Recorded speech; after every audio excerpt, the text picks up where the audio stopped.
The Hard Way to Success shows the stories of those sports heroes on their way to success, to inspire generations of people and to get you closer to your hero.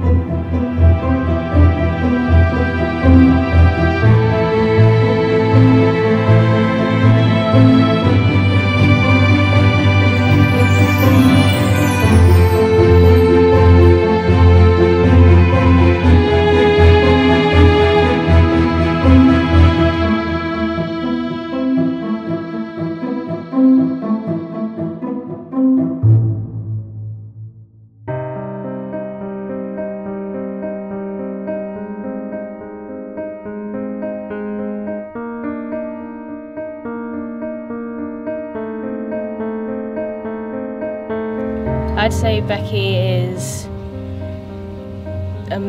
quite a few different things. She can be funny and outgoing, but then she can be very serious as well. That's quite hard. I'd say she's very bubbly, chatty kind of person, and just slightly similar to me in some ways, but then at the same time we're both very different.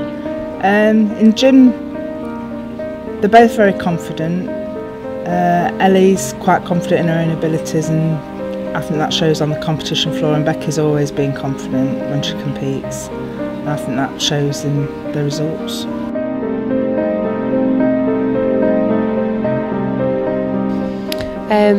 I think Ellie, she's been involved in gymnastics obviously since she was 4 or 5, watching her sister, and also encouraging her sister when she was very little. She was in the gym when she was about 5 in a little class. I went over to her sister on occasions and used to put her arm around her sister going, "Don't worry, Becky, don't worry." She was always the sweet little sister that looked after her big sister. So she's seen her sister go through all these different emotions, competitions, results, highs and lows, and I think it's helped her massively. I'd probably say when I'm in the gym, I'll probably just try and enjoy it a bit more. I try not to get so stressed as she does. She's a very confident person in and out the gym, and I think that's just a great thing, because obviously you need to kind of be happy and positive about what you're trying to achieve and what you want to do, and I think she's very strong-minded. She knows what she wants, and whether that's like in school or in the gym, she kind of just always strives to be the best that she can. They're really important for each other because they support each other. They get on each other's nerves sometimes, but I don't think they'd be without each other. And they're there to support each other when they get injured or in the successes as well. When I was little, my mum just put me in preschool class as well. We waited around for her, so I don't know if I would have started gymnastics if she hadn't. I mean, I obviously grew up for a short amount of time without her, and I mean, I think I'd be a bit lost without her now. We do a lot together. We train together pretty much 24/7, and we're at home together a lot of the time. This year's been a little bit different because I've been away a lot, and when I've been home, Ellie's been away. But I mean, it's great. We get on really well, and of course we have our sisterly fallouts. That's normal, but we do. I think we both just love each other at the end of the day. It's good to have both of us in the sport, and both enjoying it and doing really well in it. It's really good as well. So. I mean, Ellie started gymnastics mainly because I was already in the gym, and she started very young. She started when she was 3. I started when I was 7, which is quite late, and it's nice. And sometimes it can be a bit much. I think there are obviously days when we just have had enough of each other, and we have to be with each other in the gym and at home. But I think a lot of the time, like, we both kind of get on with our individual programs, and we're just mainly there to support each other.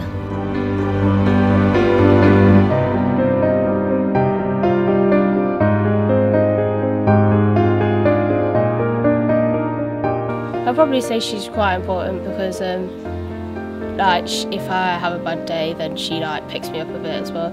So as well as Claire does as well, and my mum and stuff. So I think now, kind of as I'm coming towards the end of my career and she's coming through, I guess it's great for me to know that she's one of the top level juniors coming through. So I mean, I can always see what she's doing in the gym, and likewise she can see what I'm doing. So I think we both bounce off each other, and obviously when she has bad days, I have bad days. We both have good days, and I think we just learn from each other a lot.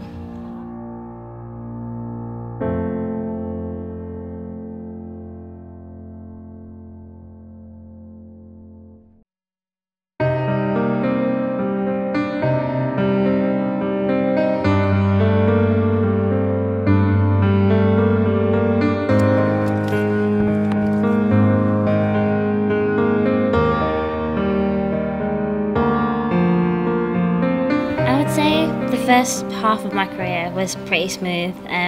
Through the junior ranks, coming into my first year as a senior, everything seemed to go pretty well and just kind of fall into place, and most of my competitions I hit my routines and my body was pretty good, and yeah, a lot of my competitions I was always aiming for medals and kind of titles.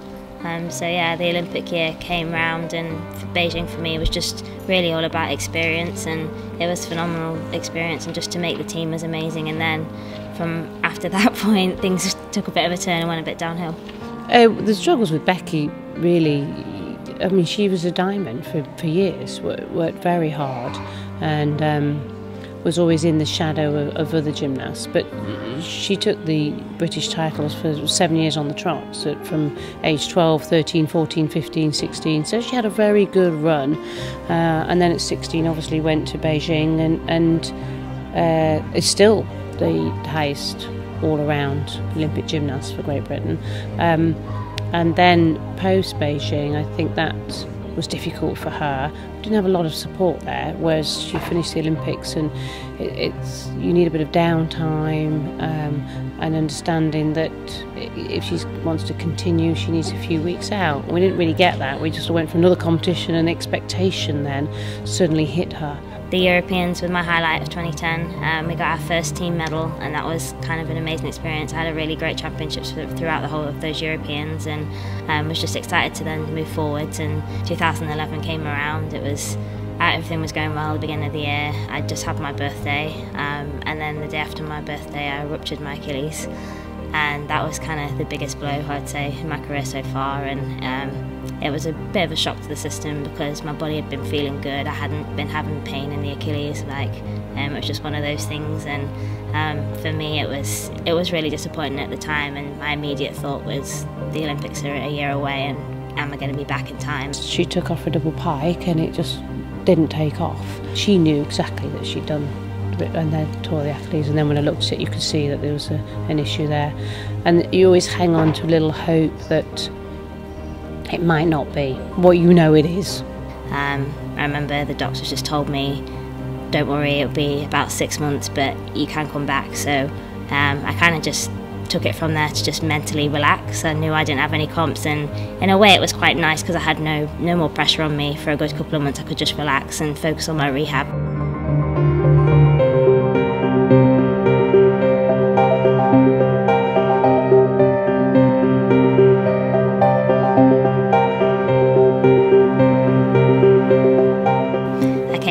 And my first competition we were planning back for, I think, was around the August of that year, and it was a couple of weeks before, and I was just started putting my bars out from the pit over the hard, and I was pretty happy with everything. And then that first session over hard, I caught my release, I hung off, and I rolled my other ankle.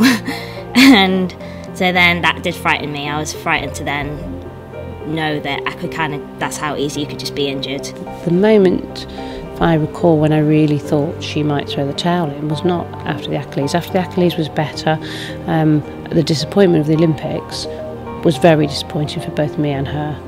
The start of the Olympic year was horrible for me. I had a lot of different injuries. I was still managing my Achilles, I was still managing my injuries on my other feet, my back, and I was struggling. It came round to Europeans, and by the time we got to trials I was just pretty beaten up. And I remember our technical director just said, just call it a day, go home, rest, leave the Europeans, and just get yourself fit for the Olympic Games in the summer. So it was disappointing, but I knew the Olympics was the one thing that I wanted. So we went back, we rested, we got fit. Trials came around and I was in pretty good shape. We made the decision to stay off floor just to protect my feet. We were working floor along the sidelines as an option, like if the team needed me, at worst case scenario I could deliver a floor routine. And so the trials came around, and I did have some mistakes, I had my ups and downs, but overall I was fairly pleased with what I'd accomplished kind of from where I'd come from. And then it was just kind of came down to the selection, and to not be selected for that team was, again, other than my Achilles, was the most disappointing part of my career. And I'd never not made a team in my life unless I'd been injured until that point, so to not be selected was really, really disappointing. And something that I never really want to experience again, and I hope that Ellie doesn't ever have to experience anything like that. Well, when she ruptured her Achilles, I was still quite young, so I didn't really know it was a massive thing, but then looking back on it, I realised it was, and then actually when she didn't make 2012, it was a bit like why, and we don't know, and that actually made me quite upset for her when she didn't make 2012. So yeah, it was quite hard to watch, but we all supported her through it. So when she's injured, it's not as hard as like when she doesn't get selected for something when she thinks she's fit. When she didn't get selected for 2012, that was very hard. She was very, very down for a few months, and I was very worried about her, but she pulled herself back out of it. It's hard watching them being upset. I wouldn't really say I thought about quitting. It was a really, really hard period. I'd say when somebody describes somebody dying, I'd say to me that's what it felt like. I'd never really experienced yet anybody dying, but just when you put all your time and effort and energy for so long into something, and then to have it just taken away from you, it really felt like you'd done all of that work for nothing, and it was really, really hard. It's just so hard to put into words how much it meant, and I had a choice to make after that. Did I want to go again with the risk of that happening again, or did I want to just prove a point and prove them all wrong? I just tried to be there for her, just supported her. I cried with her at first because she was so heartbroken, and then it was a matter of trying to pull her back up. It's not nice to see your daughter so down. Just because we knew that it wasn't over, we knew she still had other stuff to accomplish. Like if she not carried on, she wouldn't have achieved everything she's done this year and stuff last year as well. So.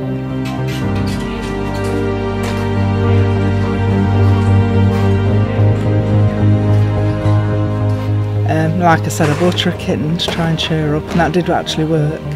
And we just looked to the future really together. We did try and put a peel in, so we put that together. It got her quite motivated, but that wasn't taking any notice of. And then it was just sort of get fit, get better, and do everything we could for Becky to help her get back on track. It was hard, and I took a bit of time off. I had a holiday with my friends, and I went on holiday again with my family, and I missed it. I knew that deep down that it wasn't over and I wasn't done. So after that period, I had another surgery on my ankle, just to kind of clean it up and fix any problems going forwards. And I was back in a boot. I probably spent from 2011 to 13 most of my time in a boot and on crutches. And yeah, I kind of just came back and spoke to my coach, and we were like, right, I'm going to give it another go. And this time around, we need to make sure that there's no doubt in the selector's mind that I can't be selected for a team. So we then thought, right, we need to be well enough prepared and make yourself that good that they can't not put you on.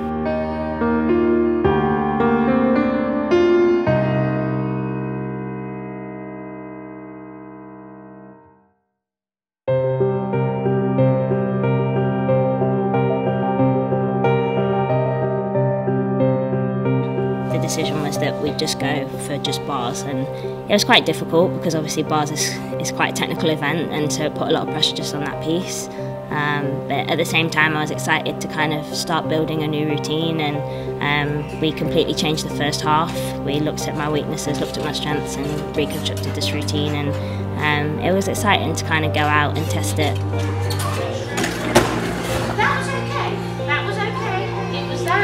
I succeeded at a few of my competitions at the start of 2013, and then I made the European team. That was a great high for me to know that I could be injured and be out, and after the disappointment of not making the Olympic team, to come back and be selected again, that was great. And I made the European final and qualified in second, and that was a huge achievement for me to kind of come back and then rank so highly. And then in the final I had a mistake, and I remember after that final I was devastated. And I remember ringing my mum and just being like, maybe it's Ellie's turn to just take this over, I'm not sure I can keep going, and taking all this disappointment. And I remember I was crying and she was crying, and it was hard. And then again I had a choice: do I just call it a day, or I hadn't put in all of that work to just to just stop. Becky has never said she would quit ever. She lives for gymnastics, but I've seen her really, really down, and when she cries and she's really unhappy about something, then I've said, is it worth it in the long run? You've already achieved a lot, but she's got goals that she wants to achieve that she hasn't achieved yet, so she wants to carry on. I've seen her been quite down, and I've just told her, like, it's not over till it's over. Like, I know you still got more in you, you still got more that you can achieve, so like, it's not worth giving it all up now. So I think people often sort of assume that it's Becky that inspires Ellie, and it is, but it works both ways as well, because they're different characters and different physical attributes, different skill bases, different strengths and weaknesses. They then support each other through that. Becky with her experience, and you know, Ellie is a great companion with Becky. Becky's very serious about everything, whereas Ellie's a bit more of a joke and a laugh and has a bit more fun with things. It lightens the mood a bit for Becky. Obviously seeing her sister go through all sorts of ups and downs, and realises it's a long road to success.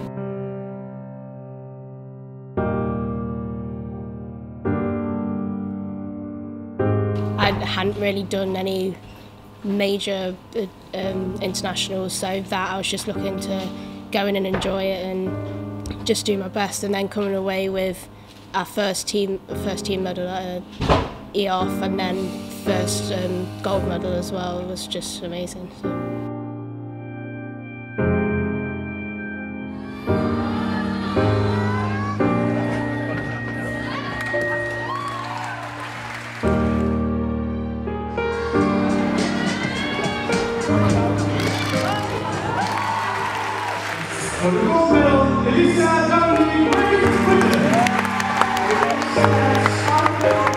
Yeah, the EOF kind of gave me a bit of a look into what junior Europeans would be like, and I did pretty similar things at Europeans to EOF, but I stepped up a place in all around by coming third instead of fourth. Managed to get gold on vault again, and then we managed to get a team silver as well, so it was amazing. It's not very often that we get joint squads with the juniors, but obviously because those Europeans were joint, it was nice that we kind of got to work together. I didn't want to be a team coach. I wanted to be able to be at the senior training and the junior training. So I think the pressure was on Becky as well.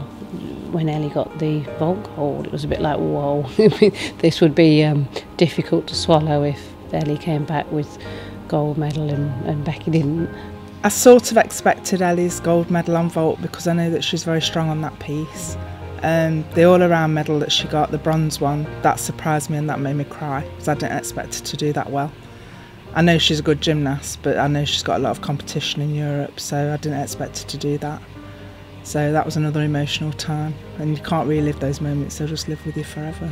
The day of final, I remember I didn't sleep very well. I was really nervous. I felt quite sick, and then we watched Ellie in the morning. I remember I was in a room with Hannah Whelan, and we were watching her on the iPads because obviously we couldn't be at the arena because it was a bit too early for us to go.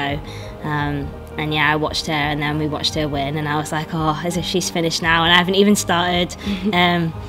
But yeah, it just was a great confidence boost to know that she went out, she'd done exactly what she'd been training and had done really, and she did her job, produced the medals, and there was no reason why I couldn't go out and do the same. And obviously if I was nervous, like I obviously had my doubts because I've been in the finals before and that's where it had gone wrong, but at the same time I knew that I'd worked hard enough and I knew I was prepared, so I just had to try and relax a bit more and just enjoy it. Oh, I was so nervous for her. I couldn't even shout for her, I was just sitting there.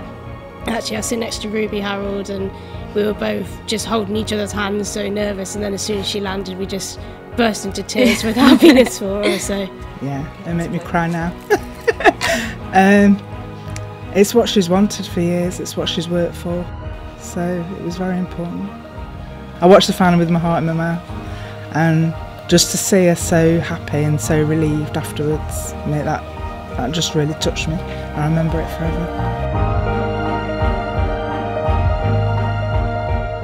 Everything that I'd been through, my whole journey, all the disappointment of 2012, kind of, it all came down to that medal, and it shouldn't really be like that. It's about every competition, but for me, I'd been striving for that individual medal so much, and just to prove that I am good enough, it was really hard for me to know that out of a team of 5 at that particular time, I'd always been like, you know, rank 1 or 2 in the country, and then to kind of, out of a team of 5, to not even have made the 5, it was really hard for me to take. And to come back, I knew I had something to prove, and I felt like I always had a lot of pressure on me to kind of prove that. Yeah, it was just really, really emotional. When I landed, I was just so relieved. That was, I'd say, the main thing. It was just relief to know that I could go out there and I'd done it. I think it was, yeah, I mean, the moment when she landed the routine and her face, she knew, she didn't need the score or anything, she knew there was a medal, whether it was gold or not. I kind of thought it was gold, but I didn't want to allow myself to think that. And, you know, nothing has really changed that much in her work the last year or 2. I think she's always been close, but she's always sort of been in the shadow of Beth a little bit. She's done so many European finals. She's been 4th on bars a couple of times, 6th, 4th on vault, and you know, she's been there or thereabouts. And what we have done historically is we've done the job for the team. We haven't saved ourselves and just thought about what we want for us. And strangely enough, historically, she's never fallen for the team. She's only fallen when it's been her individual chance. So if I look back at all the Europeans, yeah, she's made finals and she's cracked out the routines for the team without mistake. And then she's made mistake when it's been her individual.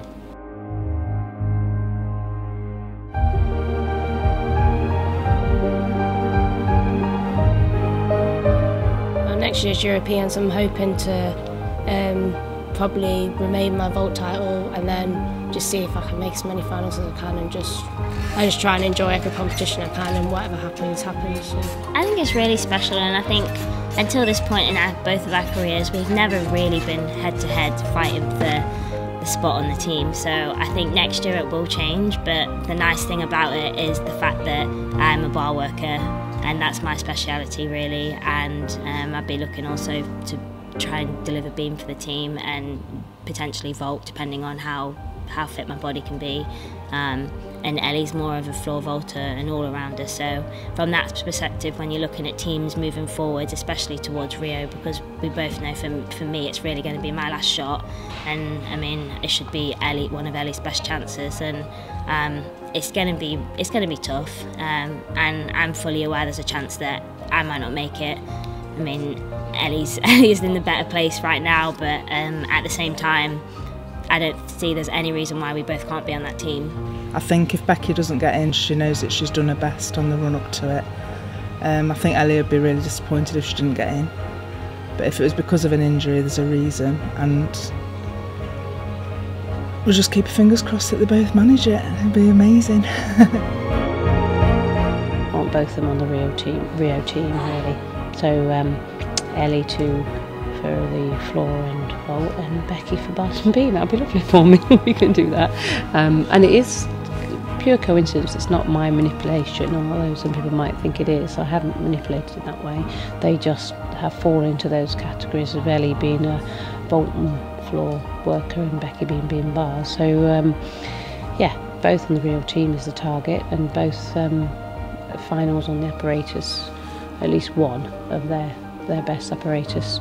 Short term, Ellie now she's just finished the Youth Olympics. Good result there for her. So she's got a little injury. We need to get better. So short term, she'll rest for a little while whilst we put together some new elements. While Becky needs to get a slightly different routine out for the World Championships.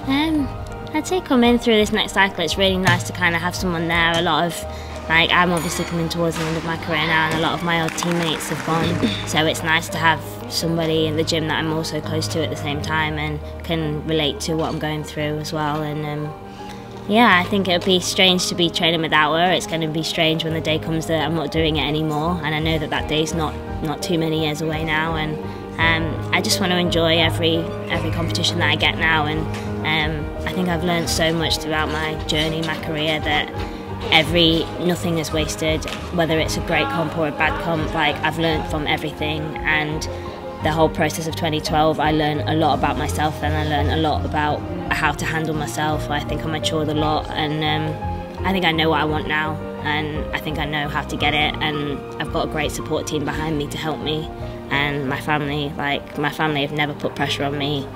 My mum's always said, you know, if you want to call it a day, it's totally your decision, like no one's forcing you to do anything, and she'll support me 100%. There's been times when she's told me to call it a day when I haven't been ready to, because it's just so hard for her to see me how upset I was, and I think it wasn't just me that it affected not making that team. It did have a big impact on the family as well, because I was so down for a good month, I would say. It was a horrible time, and to kind of be rewarded how we did at the Europeans, for us to both be walking away European champions, it just shows that anything can happen, and you just got to ride the storm, I guess. And we've had some pretty low points, both of us, in our careers, and we've had some major highs, and hopefully we've got a lot more to come.